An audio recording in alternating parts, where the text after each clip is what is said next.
What's going on, guys? Carmine here, and welcome to my review for the Season 6 finale of Game of Thrones. And all I gotta say is, what the hell just happened? I've gotta say, Episode 10 was insane, and it fulfilled the wet dreams of almost everybody who watches this thing. Jon is the king in the north, Arya gets revenge on Walder Frey, the High Sparrow finally shuts the fuck up, Dany's on her way to Westeros, and we get R plus L equals J finally confirmed on the show. Now, if you ask me, this episode gets a 5 out of 5 rating simply because they hit almost every single nail on the head for every character except one. My favorite, Peter Baelish. That scene between him and Sansa is the most idiotic I've ever seen Baelish on the show thus far, and we'll get to him in a moment. But all that aside, all of it was fantastic. The music was on point, acting was very good, and I absolutely loved the scenery this time around with Old Town, the library inside Old Town, and the ships in the last scene. Something Game of Thrones always does right, along with its big battles, is the scenery, and it did not disappoint this time around. Now let me stop my rambling and get on with the review. First, let's start with the King's Landing scenes. I didn't expect the Mad Queen theory to come on full force in this episode, but it did deliver on so many levels, and then some. Before I continue, let me praise the level of detail on Cersei's costume here. While it looks cool and gives her a bit of a Darth Vader feel, it does speak volumes to her character. Personally, I've always loved her in the Lannister colors of red and gold, but I'm digging this new look on her. It definitely sets her up to be the villain in Season 7, which is a little weird for the show. Consistently, the show has always had a way of making you rethink who's a bad guy and who's not. Originally, we all thought that Tywin was evil, but he's just a hard-to-please douche. Roose is an opportunist that happens to be an asshole, and the Masters are just victims of that high-class, self-serving lifestyle that made them scumbags from birth. Many of these people you could argue aren't villains like Ramsay or the Night's King, but it seems that the show is going all out to make Cersei the main bad guy for next season. Her actions in this episode definitely set her up as the villain, and I think her descent into that realm of darkness was very spectacular and very well done with some unintentional consequences for Tommen. Now, I'll get back to Cersei in just a minute, but let me touch on the trial for a bit. I gotta say, I just feel bad for Loras most of all. He had to endure all that torture for nothing. And we also haven't seen him all season, and the reason for that is, like Brienne last season, the actor got a role on Marvel's Iron Fist premiering on Netflix next year, but losing the Tyrell family this episode does hit home for me, because I always liked Loras' character, and Margaery going down is not something I expected in a million years. Mace and Kevin going down was always in the plan, of course, but almost everyone who had a storyline in King's Landing has been killed, and it gives you a sense of finality. With all of them gone, you can definitely tell that the show is coming to a close very, very soon. What really made King's Landing for me in this episode was the music, which really set the tone. After Cersei puts on her costume, Lancel walks outside to go get her, and Pycelle going down in the basement, you really start to hear it, and it does stick with you throughout. It did an amazing job of putting me on the edge of my seat, and I loved every minute of it. When Lancel goes down there and he realizes that Cersei set up barrels of wildfire all over the place, you kind of want him to put out the burning candles in time, but you just know he's too much of an idiot and that it won't happen. He was very close to the candles, and he could have reached out and grabbed them too, but it was too late. It was very satisfying seeing the High Sparrow go down the way he did, and it was pretty graphic. If you go back and slow it down a little, you can see the flesh melting off his body too. I also need to call out the amazing job Jonathan Pryce and Natalie Dormer did in this episode. When she realizes something is wrong with the whole situation, it really set her character aside from everyone, and showed she isn't stupid, and I like that.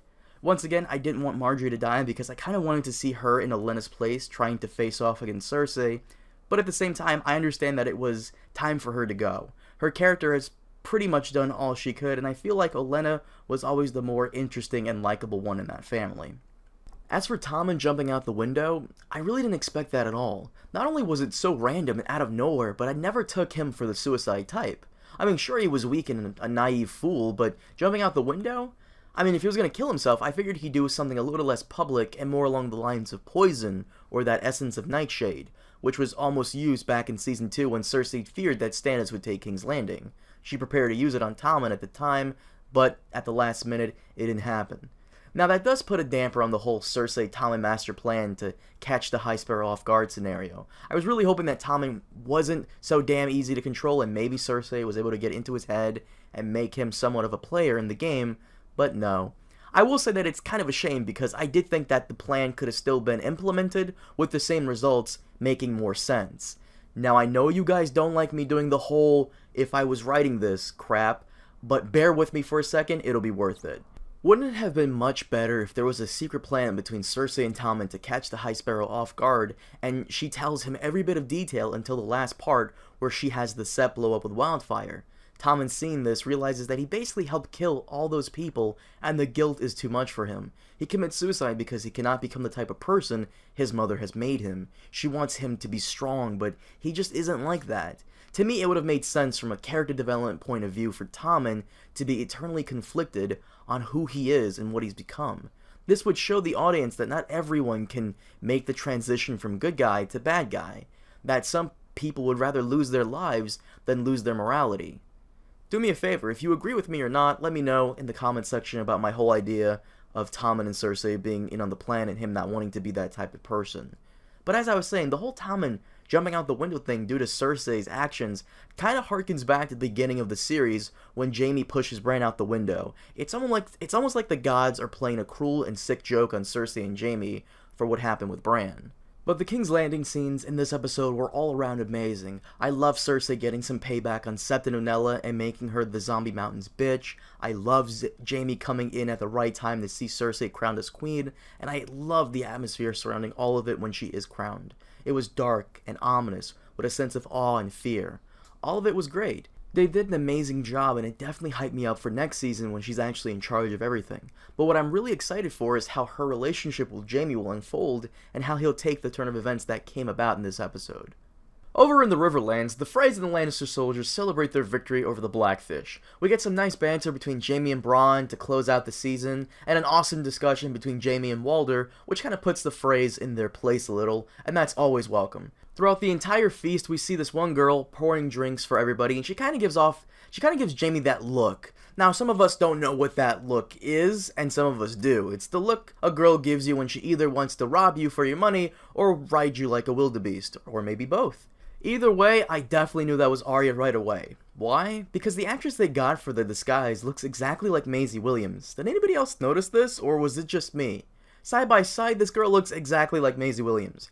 I don't know why, but I just knew it was her from the beginning. Maybe it's the nose and the eyes that look alike, but I could tell that was her. But this is something I predicted a long time ago, but it was mainly a wish of mine. I don't remember the name of the video I said it in, but it was in one I uploaded in 2015, and in it I said that she would go on her first mission and kill Walder Frey and whisper in his ear, "The North remembers, motherfucker." Obviously, the motherfucker part wasn't making it on screen, but I really thought she was going to say "The North remembers," but I'm also quite happy with the line we got. It felt so good to see her kill him. It felt like justice, but holy shit, the Frey pies, chopping his sons up and mixing them into pies? Didn't Eric Cartman on South Park chop up some guy's parents and put them in chili and fed them to the guy? God damn, Arya. I'm so fucking proud of you. That's my girl. Now all she needs to do is team up with Hot Pie and we got ourselves a Game of Thrones version of Sweeney Todd. Seriously, someone with Photoshop skills make this happen. But the Riverland scenes were absolutely epic. Arya getting her revenge in an insane way was great, and getting one last Bran moment before the season ends is just icing on the cake. Beyond the Wall, we get our last Bran moment of the season, and it's a short one with a big purpose. As I predicted, Benjen would not follow Bran back over the wall, and will instead stay back in what I assume is a plan to reduce the number of whites. It was really cool to have him back as Cold Hands, but the main focus of the whole Bran stuff this episode is to finally see inside the Tower of Joy, and we do. R+L=J is finally confirmed on the television show, and it's to be expected because the showrunners have been teasing their support for the theory for a very long time. I also need to give a shout out to one of my subscribers for pointing this out to me. Thanks a lot, Andre. What he did was point out this really cool Easter egg about Jon Snow being Azor Ahai. In this scene, Ned takes Arthur Dayne's sword up to the tower and he leans the sword next to some blankets covered in blood. The legend of Azor Ahai, which is basically the Jesus Christ of the GOT universe, states that the prince that was promised would be born under a bleeding star. There's the star and there's the blood. Not only that, but Lyanna constantly telling Ned to promise her also gives the theory more credibility. The one thing I love that the show did was not spoon-feed the audience that Jon Snow is Lyanna's baby by having Howland Reed come out of nowhere and tell everybody. The show cut to the baby's face and then cut to Jon's face with some nice dramatic music, and I think they did this tastefully. It was the best way to do it to confirm R+L=J without making it overly complex or too simple. Now let's cut to the north with one of my favorite scenes this episode. Davos confronting Melisandre. Of all that stuff going on in this episode, this is the one that hit home for me, and I'm sure many people will agree. The actor did an amazing job convincing me that he really loved Shireen and that she was like a daughter to him. You could feel the emotion from him, and that is what makes him an amazing actor. It's sad to see Melisandre leave, but I think her character can still maintain a sense of epicness if they team her up with the Brotherhood or go as far as combining her storyline with Euron or Cersei for the next season. As for Jon and Sansa this episode, they were a little weird for me. What I didn't like was that she never really explained why she kept all that stuff from him at all, but at the same time, I did like their little conversation on the wall about their father. As for Sansa and Peter, this is what really annoyed me about the whole episode.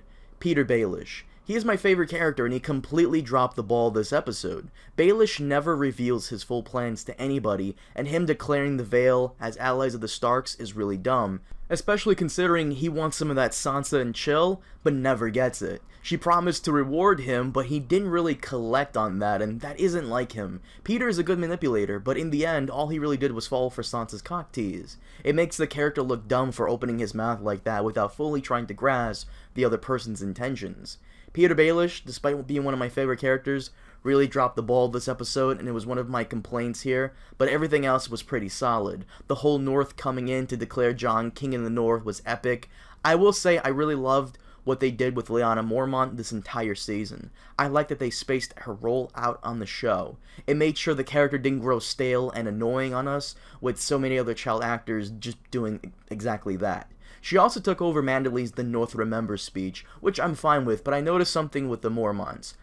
They are the #1 supporter of Jon Snow, giving him the sword which helped him big time in that battle against the White Walker. The shield that helped Jon in the 1v1 against Ramsay was a Mormont shield, and their leader even helped declare him king in the North.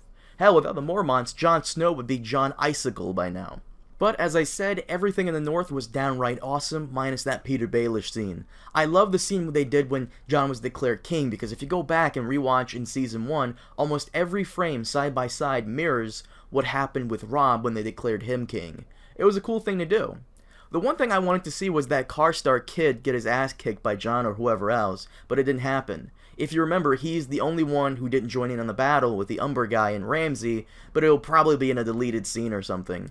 Karstark joined several characters who appeared a couple of times this season and never returned, like Euron and that Red Priestess who really freaked out Varys. Now I'm going to touch on these scenes a little because they're so short there isn't much to say about them, but I still want to mention them. Samwell finally getting to the Citadel was great. I love the way they captured Old Town and the High Tower. I love the look of the library. And Sam finally didn't get his ass kicked this episode by either family member or nature. His line of saying life is regular was a bit funny, and I did enjoy his scene throughout the episode. The Sand Snakes return, and it was great simply because they didn't have much to say and were put in their place by Olenna, which I welcome any day of the week. Seeing Varys come out of nowhere from the back makes it all that much better. And finally, we come to Meereen with Dany. She's giving Dario the "it's not you, it's me" speech, and he doesn't take it quite well, but she does. Despite him loving her, she didn't really seem to care that much. Personally, I thought Dario was the Harpy, and he still can be, but it seems very unlikely right now. We also come to find out that Tyrion has persuaded Dany to let him go before they come back to Westeros, and you could say that Tyrion is almost a scumbag for doing this, for certain reasons. A lot of people were coming to me and saying that Tyrion had Dany do that because he was in love with her, and he wanted Dario out of the way, but I don't see that. Tyrion is giving her sound advice about the future, and he does love her, but he's not in love with her, if that makes sense. The whole scene between them and her making him Hand of the King, that was great. I kind of wanted him to hug her or something because that scene was just so sweet, and you can't help but feel happy for Tyrion. The ending shot of Dany on her ship with all her allies sailing towards Westeros has got to be one of the best closing shots for a finale we've ever gotten. Personally, I will always love the finale we got to Season 1, and this has got to tie with that one. The final shot of all the ships from all those houses who have joined her is great, and we also get a glimpse of the Dothraki and the Unsullied too. Dany has managed to combine almost every known race of people under her banner. She has Ironborn, Dornishmen, Andals, Dothraki, and Giscari, who are the Unsullied, with her, and she's ready to invade. It's just an epic scene and an amazing ending to this season that leaves you on the edge of your seat for the next one. Dany's stuff really delivered in this episode, and I hope they keep it up. Overall, this episode was amazing. It kept me on the edge of my seat, and it was definitely a game changer. Almost everybody was great this time around, and it got me pumped for the next season. Before I end the video, I want to bring out another group of people who I think deserve your attention. Now, I'm a collector of all things cool, and when it comes to Game of Thrones, I go all out. I recently bought this awesome dagger from the secretcompassonline.com, and it's a replica of the same dagger used in Bran's assassination attempt back in Season 1. These guys over at the Secret Compass are Game of Thrones fanatics, and they're selling one-of-a-kind replicas of the Thrones universe, like swords, daggers, and even the Baratheon crown, which is available for a limited time. I'll leave a link in the description below if you're interested, because these are made with real steel, and are perfected to look exactly like the ones in the show, plus they have some of the best prices for these items, so I recommend you check them out. I'll be doing an unboxing of my dagger when it arrives, so look forward to that, and if you decide to buy some, please let me know.